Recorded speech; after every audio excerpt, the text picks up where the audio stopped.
Jessica Smith-Cross is the FOI raccoon at the Torontoist. I really wanted to say that, but I'm welcome.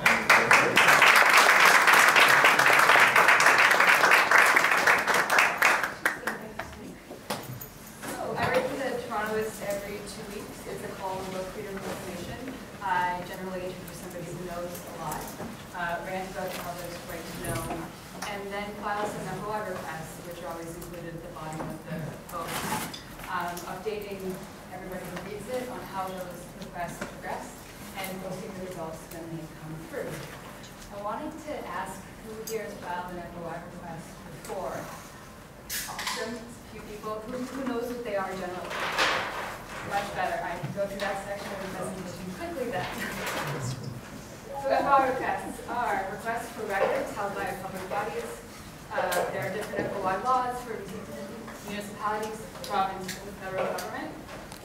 Anybody can file them. They generally cost $5. Submit a written request for records, data sets of particular interest, specific tech people, emails, instant messages, reports, memos, summaries of information.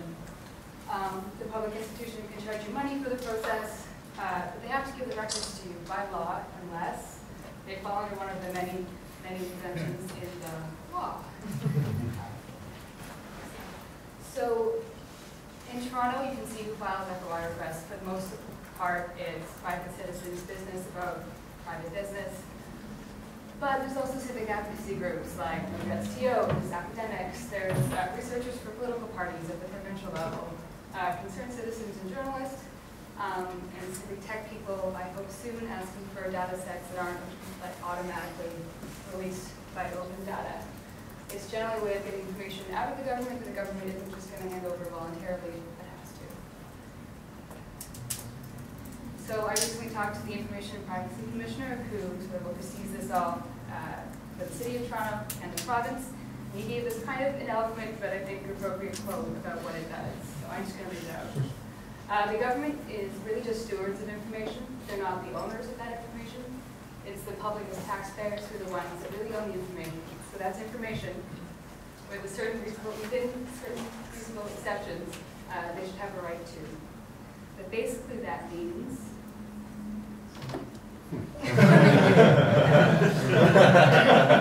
so all of the government documents that you can think of, they're owned by the people, right? And for the most part, we should be able to have access to them. And I go back to that over and over and over again. So FOI requests have led to some amazing stories in Toronto, like this wonderfully important story about like a big baboon fight at the zoo. The Canadian press FOI'd some baboon medical records and got, which is amazing. And this actually more important story, you can imagine, it's probably the city's most important story. It's the story of carding. So the Toronto Star, over more than a decade, filed numerous requests. They got police arrest data and often identified data broken down by race. One of their requests took 7 years to go through the court system. They got denied, they appealed, went back around again. Eventually they won, and now I guess everybody here knows there's new legislation about carding in Ontario. So that's kind of the goal, that's the upper end. That's one of the best there is. Here's what I'm trying to do, and it's something that lofty. I want to make the FOI process transparent. So I'm filing requests and I'm making it public as I do so. I'm not waiting until I publish a story about the results. I'm saying, here's what I'm hoping to get. Here's what I'm trying to get. Here's what happens when they say no. Here's what happens when they say it's going to cost this much money. Here are the problems in the process along the way. I'm not an expert at FOI requests, but I think that's probably a good thing, that the system is made for regular members of the public to get information. It shouldn't be so confusing and convoluted that it takes an expert to navigate it. So if I screw up along the way, that's okay, I hope, because then it'll show other people how to do it. I'm hoping to uncover truly newsworthy information. So we've asked about things that I think Torontonians care about. We've asked about Smart Track, we've asked about the Garden Expressway, Waterfront Toronto, Canada sex records. Some people want to know. But this is the most important speaking. I want to send a message about the public's right to know. I think generally we can be hesitant about that. In Ontario and Canada, we can assume that if the government says, no, this record is secret, that's okay, but they need to have a real reason. Like, by default, things should be open. So I'm going to challenge that every step of the way. I actually made a joke that if you read my columns, you could have a little drinking game. If I say, every time I say we have a right to know, but it'll be that idea. We get hammered. I feel like that. So about the raccoons, to explain. The Torontoist has long had a raccoon thing going on that predates me, but I know it's called readers like Raccoon Nation. Yeah. David could explain.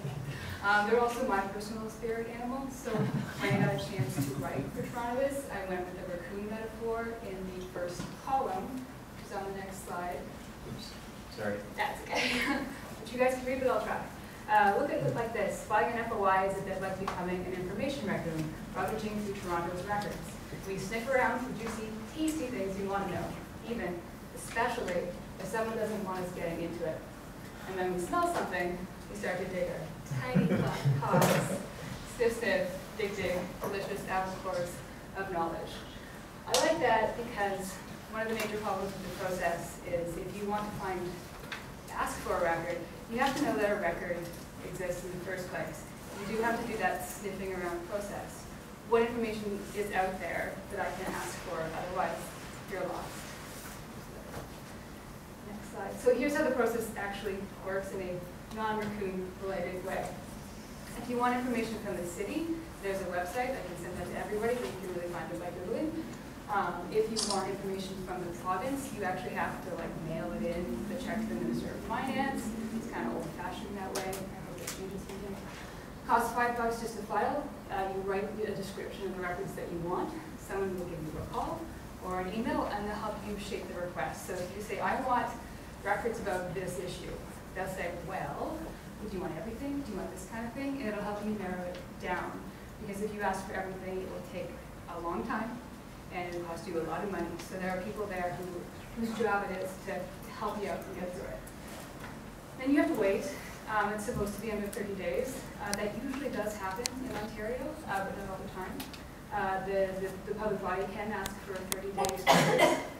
They'll get back in touch with you to give you a fee estimate, how much it will cost for the searching, photocopying, all of that stuff, so you can decide if you want to pay or not.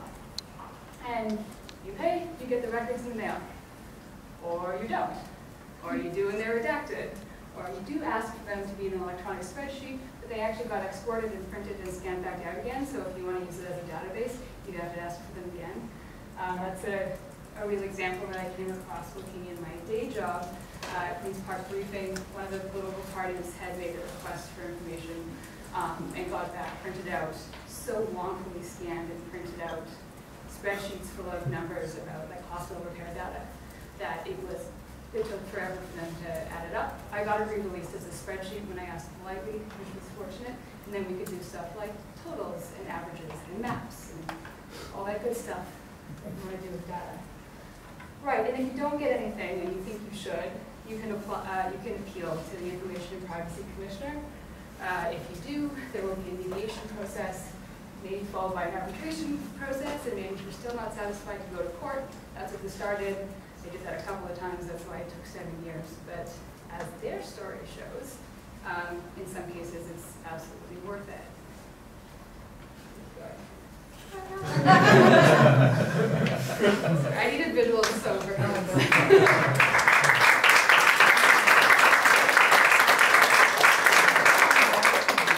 Just a little more. So here are some things that help. Before you submit your request, it really does help to ask as many questions as you can about what exists in the first place, to find out what records are there.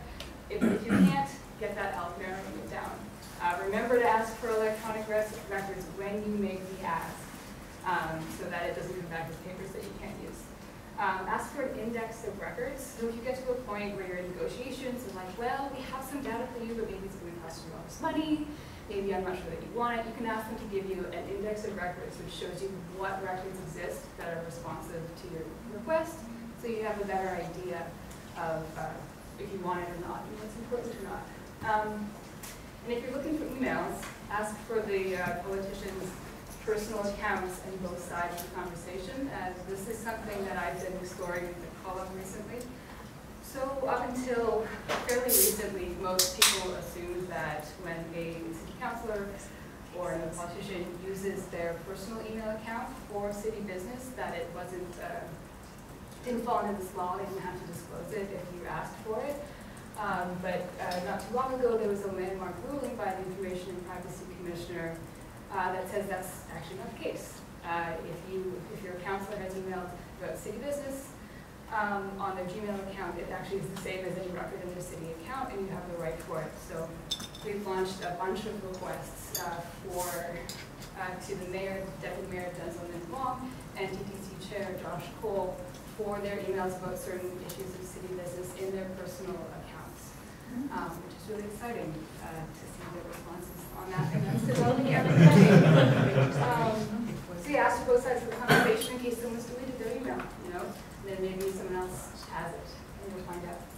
And this last advice came from Jim Rankin, the Toronto Star journalist who did the Known to Please project, and I think it's very fitting considering how long it took them to persevere. Now that's actually it. Does anybody have any questions?